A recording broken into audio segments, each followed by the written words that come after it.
This is the cross section of the next bowl we're going to create. Really made for you a standard bowl. Will come down here, across, and back up. This is actually going to be a torus. I'm going to call it a donut bowl. With this, we're going to have an inside ring and we're going to have an outside ring. And I did the calculations for everything from 48 pieces to a ring, a 1/4 of an inch thick, all the way up to 24 pieces, a 1/2 an inch thick. And I have no problems with the 48 pieces to a ring. Of course, there's two rings here, 48 and 48, it would be 96. At 1/4 inch thick rows would be pushing 1,200 pieces. Now, I don't mind spending the time to create a 1,200 piece bowl, but I'm not actually sure this is even feasible. I looked online and I can find nowhere where anyone has ever created a bowl like this, at least not online. Surely to goodness somebody's done it someplace along the line. So I'll show you the actual drawings of what this is going to look like. To keep the piece count down, I'm going to make it 24 pieces to a ring, a 1/2 inch thick. So we'll only have 6 layers here, and I'm going to make it as a spiral out of maple and walnuts, so in case this turns out to be a disaster, I didn't waste any really good wood. If it turns out good and I like the way it looks, then maybe later on we'll attempt to make this with a 1,200 pieces. That would really look nice, I think. So next I will show you the actual drawings. I have all the calculations done. I'll show you that next. These are all the measurements for a 1/4 inch piece, 48 pieces to a row. You see, that'd be 1,104 pieces. And that's if they were 3/8 of an inch thick. And then finally on the top, that's the one we're actually going to use. That's 1/2 inch thick pieces and 24 pieces to a row. I even thought about going to 12, but I'm sorry, I just don't like 12. It'll be about 10.5 inches wide. It will only be 3 inches tall. And a friend of mine, Lewis, when I told him about this idea, he asked me, was they going to be solid rings or was it going to be open segmented? My first thought when I originally thought of this was solid rings. But until we actually get the bottom one, definitely will be solid rings. It's possible I'll change my mind and go to an open segmented ring, because I can see several problems. When I add this ring here, I can't put the outside ring on first, because then I can't see to the inside to actually put this ring on and get it aligned properly. So I'll have to put this on unless I come up with another idea, where if we use the open segmented bowl and use my open segmented bowl jig, I can actually put both rows on at the same time. In other words, add a piece to the inside and add a piece to the outside. Rotate it and do the exact same thing the whole way around. So until we get to that point, get this mounted and to a, however we're going to attach it to a faceplate or whatever. I haven't really made up my mind whether this is going to be open segmented or solid rings. This is the base ring. This is to be the bottom of the bowl or donut, whatever you want to call it. I'll leave that dry and then we'll put it back, put the 2 halves together, and we'll mount this to something and mount it to a faceplate. Okay, the ring is dried overnight, and I took it and ran it through the drum sander to make it flush. It is almost an inch thick, 957, something like that. I took a piece of 3/4 inch plywood and mounted it to a faceplate, cut it out 8 inches round. This is 9.5. Cut this out 8 inches on the bandsaw, put a faceplate on it, put it in the lathe and trued it up. So now we're going to glue the base ring to this piece of plywood, and I am going to sink some 5/8 inch or 3/4 inch nails in here to hold make sure the plywood stays together. And this morning when I checked my email, a couple users had subscribed to me on my YouTube channel, and one person with the name MightyQK1. I always check and see what else they subscribe to, because they usually are wood turning channels. And on the 6th one down, he had subscribed to a fellow by the name of Chaz Thornhill. And lo and behold, yesterday I said that I couldn't find a donut or Taurus on YouTube anywhere. Well, he had a link to one. Chaz uploaded a video October the 6th of 2012, and he turned a Taurus. Now, he turned it out of solid oak, and this isn't going to be exactly like his. His has got a very small hole in the top. Mine's going to have a much bigger hole, and plus mine's going to be made out of segments. So I'll put the link on the screen here if you want to check Chaz's Taurus bowl out. It is very impressive. So next thing we'll do is we'll glue this all up, put it in a press, and we'll have to leave it dry, and then we'll get started cutting the first 2 rings to go next to the base. Okay, now I have this centered on here, pencil line drawn around it. We're going to put some hot melt glue, these little blocks, so we don't have to worry about it moving.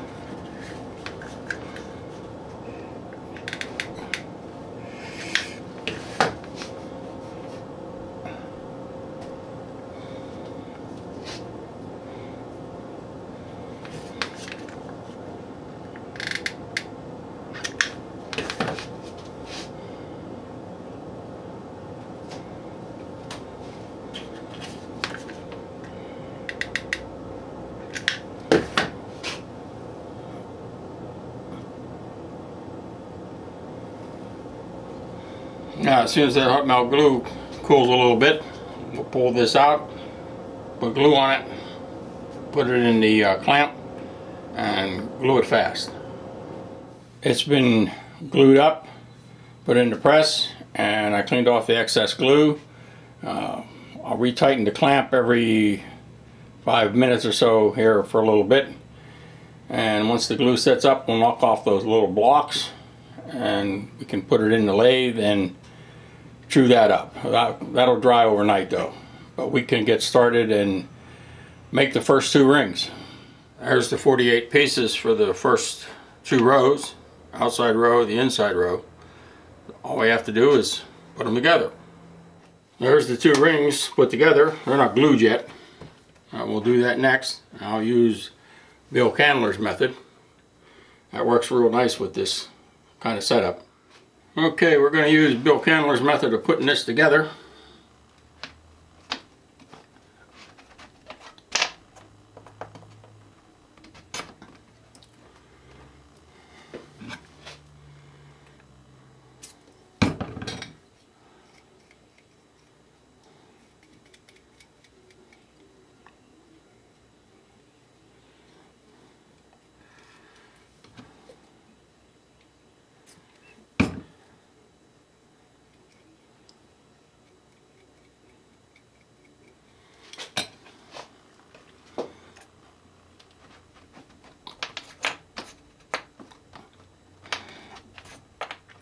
Come down really tight.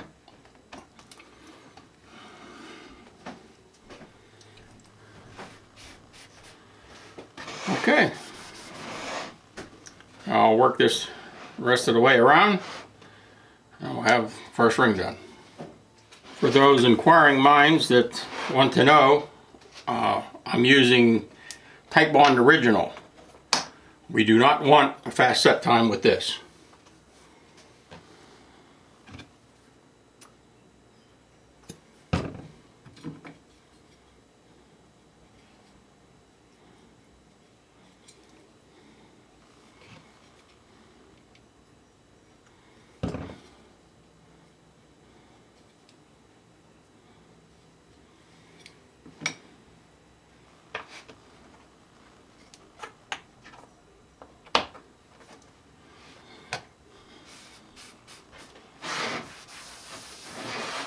Now the base ring has been trued up inside and out. Next thing we have to do is make sure this face is perfectly flat. Here. The easiest way to do that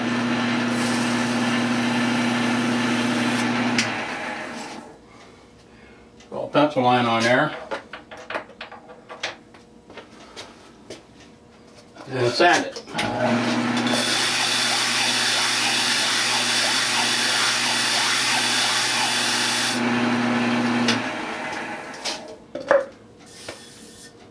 Good. Now the small ring is too small to put through the drum sander, so we'll sand it on the sanding wheel.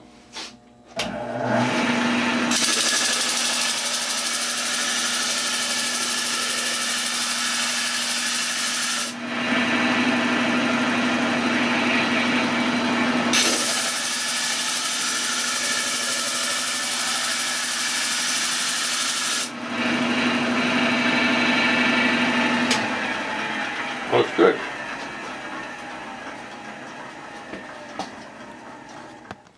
Now what I've done, I've drawn two lines on here. The inside line corresponds to the outside diameter of the inside ring, and the outside line corresponds to the inside diameter of this ring. So now what I'm going to have to do is I'm going to put little blocks on here, and I guess I'm going to have to glue this way with the pressing down this way. And I want the inside to spiral this direction. I want the outside to spiral in the opposite direction, so that it looks like it goes down in the bowl and up the other side. So I'll get little blocks and I'll glue this, line this up, make an alignment mark, put little blocks on here, and we'll glue the inside and leave it dry for an hour or so. Then what I'll do is I will turn this down, because this is 5/8 of an inch and I want to go down to a half.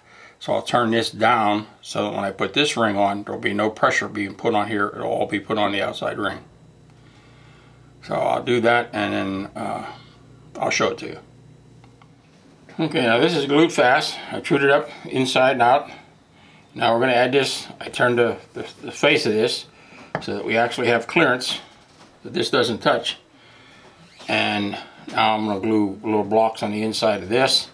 I'll line this up and we'll glue it fast, put it in the press. The outside and the inside ring has been put on. I'll leave that dry overnight.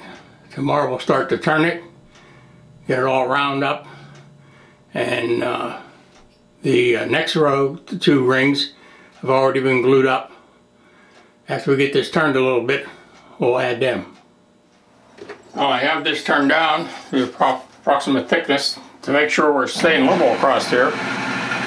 Draw a pencil line, inside and out.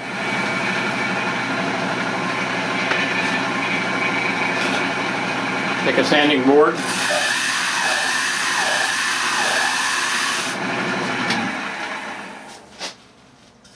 That's good. So now I'm going to taper this off on the inside, because I don't know how I'm going to get to that to finish the bottom. And maybe take a little bit off this outside edge. Start bringing this in. And then we'll put the next ring on. How are we doing for thickness? 0.511. I'm not going to quibble about 11 thousandths. We'll call that a ½ inch. Now at this point, according to my diagram, this hole here should be 2½ inches. This line that I have drawn on here is actually 1/8 of an inch under 2½. So 2 3/8. So we're going to trim this down. I already have this rounded in here. We're going to cut this down, so because this will have to be cut from the bottom, and I'm not sure just exactly how I'm going to try and get to that, but so we'll try to get this very close to where we need to be. The next row has been glued on, and as you notice, I started to taper this in here and this in here. I should not have done that. That barely left me enough room to put my little blocks to hold these two rings from moving while they were glued up. So the fourth row is glued up. They just have to dry. So this will dry till tomorrow, and we'll level this off and add the next row.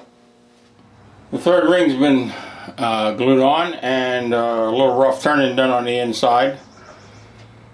The face has been smoothed up. It is just a hair over a ½ inch thick. So we're ready to put on ring number 4. The inner fourth ring has been glued on. We'll leave that dry a ½ an hour or so, and we'll put the outside ring on. Now the fourth ring on the inside is on and glued. Now I'm going to take some off of this to make sure we get good contact when I squeeze the outside ring on.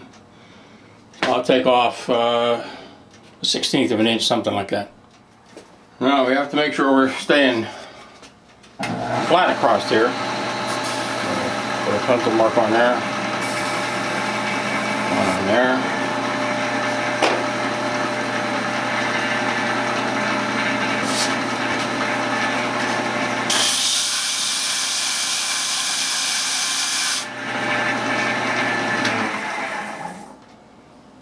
Okay, pencil mark's all gone. Now we have a decision to make. The more I think about this, do I want to keep this a true torus or not? So we're going to discuss that next. Now this is the diagram for the bowl as designed, and we're 4 rows high. We're on this row right here. And as you see, at the top of this row is the maximum inside diameter. From here, it's going to turn and get smaller. That would keep it a true torus. This is a circle. That's what Chaz did. But as far as utility goes, with this hole being narrower at the top than it is on the inside, it's going to make it almost impossible, or going to make it at least hard, putting stuff in the inside. So what I'm debating is, since we're to this point, instead of keeping this a true torus, bring this side right up and just keep the sides here straight. I think that's what I'm going to do. So we're going to make these 2 rings, and we're going to make them a little bit bigger than normal, than what's on the diagram here. I have the lumber ripped to 1 1/8, so I'll use that and make these 2 rings. And then if I change my mind and I decide to make it a true torus, I'll have the lumber to go either way. But right now I'm leaning toward making these sides straight, or at least curving it on out. So we'll make those rings next. Okay, I have rings 5 and 6 put together. They're thicker than I stuck to the outside dimensions, but it's thicker than what's on the diagram. So next we'll glue these fast,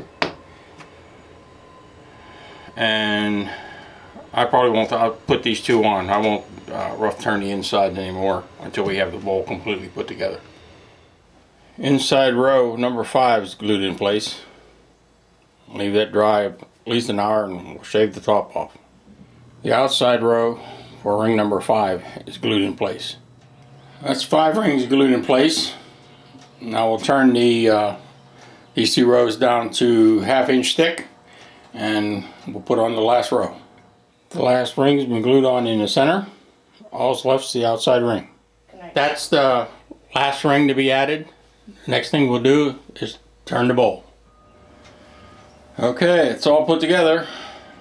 Now all that remains is, can we do something with such a thing?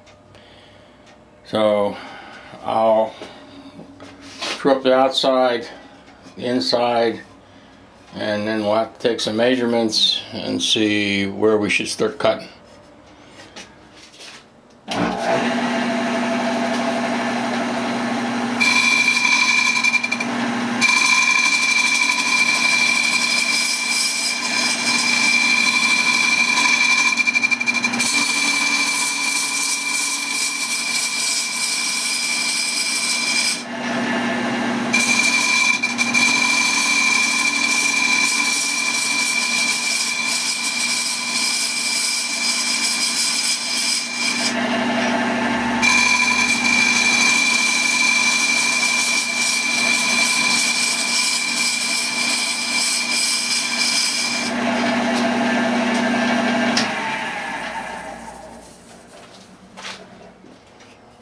made a template. This is the drawing off of a cutout out of off the drawing. This is our hole we're going for. This is the maximum diameter, inside diameter. So you can see we have a good bit to take off. So I'm going to start trimming this up in here, because this is going to be very hard to get to when we turn the bowl around, and I don't even know exactly how I'm going to go about sanding this. So we're going to increase the size of this hole and take this down, and then we'll start working on the outside. I don't know if you can see this pencil line, but that pencil line is just a little bit smaller than what the inside dimensions are to be here. I'm using my carbide cutter.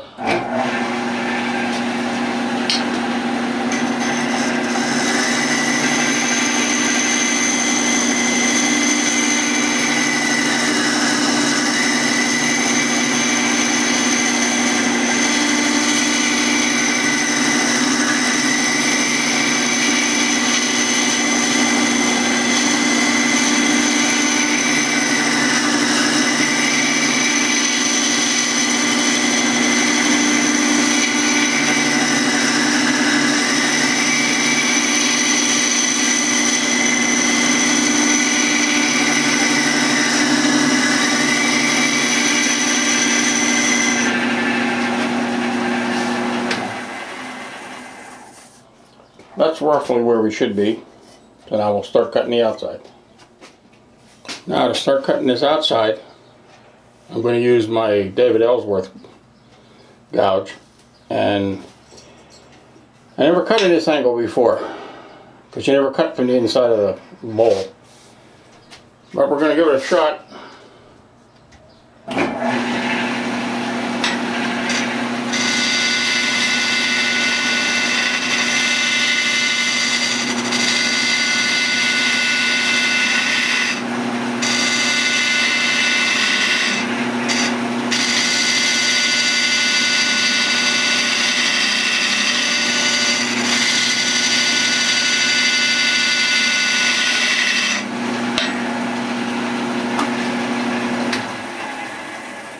I don't think I've ever used this side of the gouge, but we are now. So I'll continue that till we get this down, and we'll start working on the outside. For some reason, I'm picking up a tremendous amount of vibration when I'm turning this outside. It's not that big in diameter, and it's not that far from the faceplate, but so I turned this little block, put it on the one-way center. We'll put that up again there. And that should take the vibration out.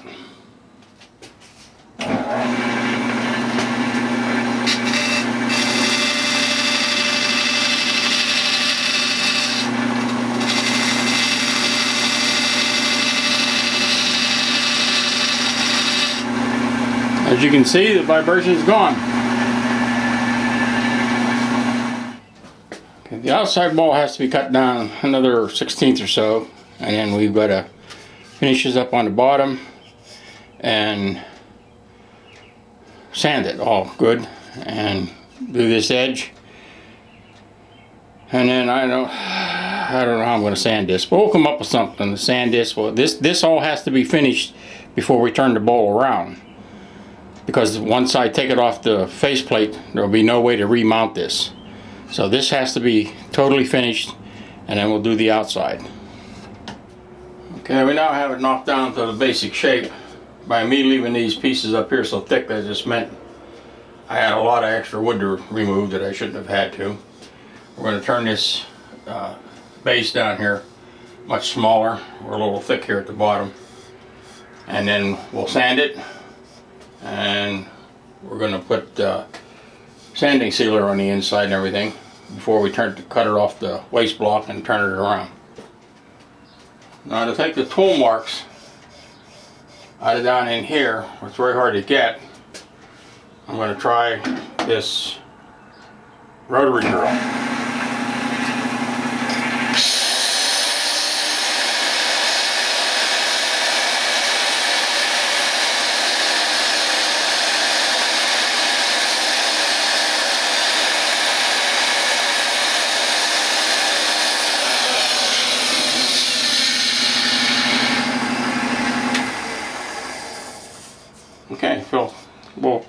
little finer sandpaper on there. Do that again, and then we'll sand it by hand.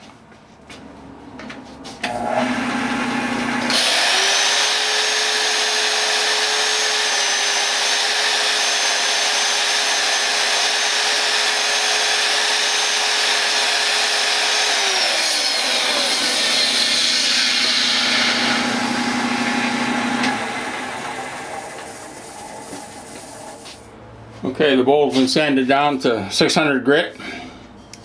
Next, I'm going to wipe it off with a tack cloth, and then I'm going to put sanding sealer inside and out, and I'm debating should I put the finish on the inside and down here, because once we put this in the cold jaws, I'm not going to be able to get down into this portion of the bowl.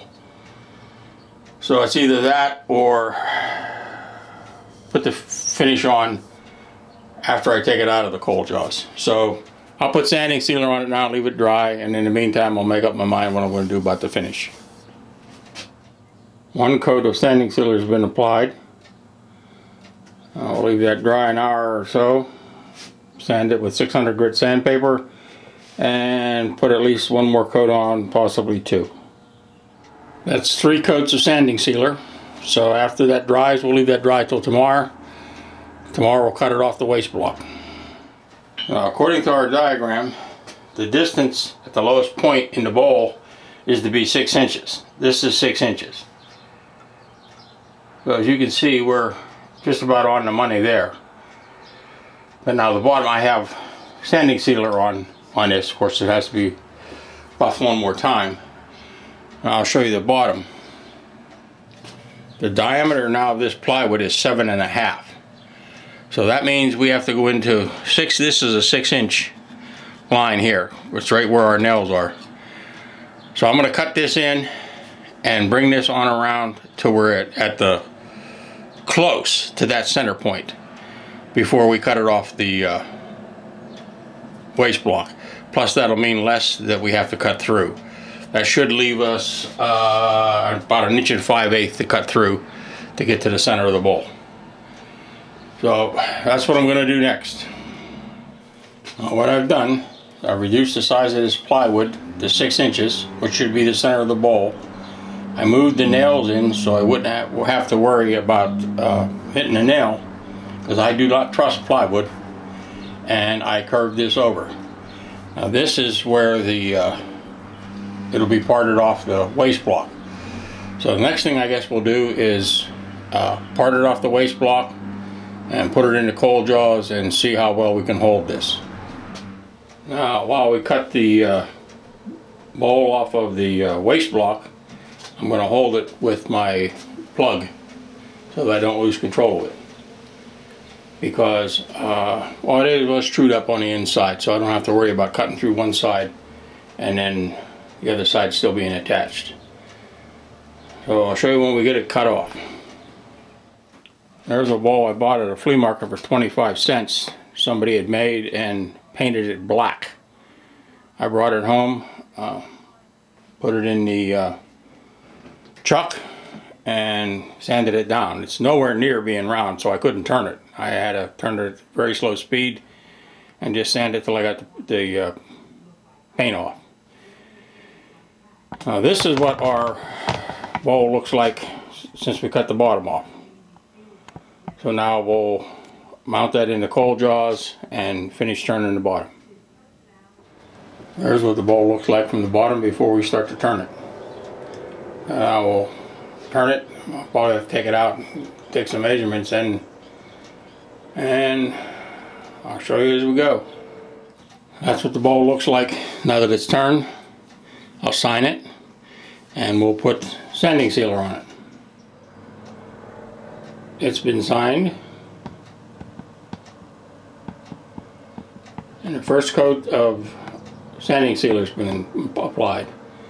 Now we'll leave that dry, and I'll put on at least another 2 coats of sanding sealer on the bottom, and then we'll have to figure out how we're going to go about getting a finish on this. Now how I came up with a way to put a finish on this, the bottom is done. I held it down here and I started on the inside with wipe-on polyurethane. And I wiped around and around and around and around the outside down to the top. Now that this is dried, what I'm going to do is put my hand in the hole in the bottom. I'm going to start in here at the center and go down across the bottom and up the sides. And when I get the finish all put on, I'll show it to you then, and we'll discuss what it was worth the time. Well, did I accomplish what I set out to do? Not even close. Since I didn't like this idea of closing the top of the vessel, I should have designed the bowl so that I just had a half a circle. Then we would have had a half a torus. Of course, should have had to redesign this. This would have probably had to get a little bit bigger. But we should have stopped at this maximum diameter. Now what I have is a sharp curve here and then a light curve here. But it was a test to see how this would work. It worked rather well, other than the shape isn't quite like I'd like to have. So next we'll take a look at the finished product. There's a shot of the finished bowl. It's not what we actually started out to make, but it's a unique shape. Will I try another one? That I don't know. If I do, it'll be a true half a torus.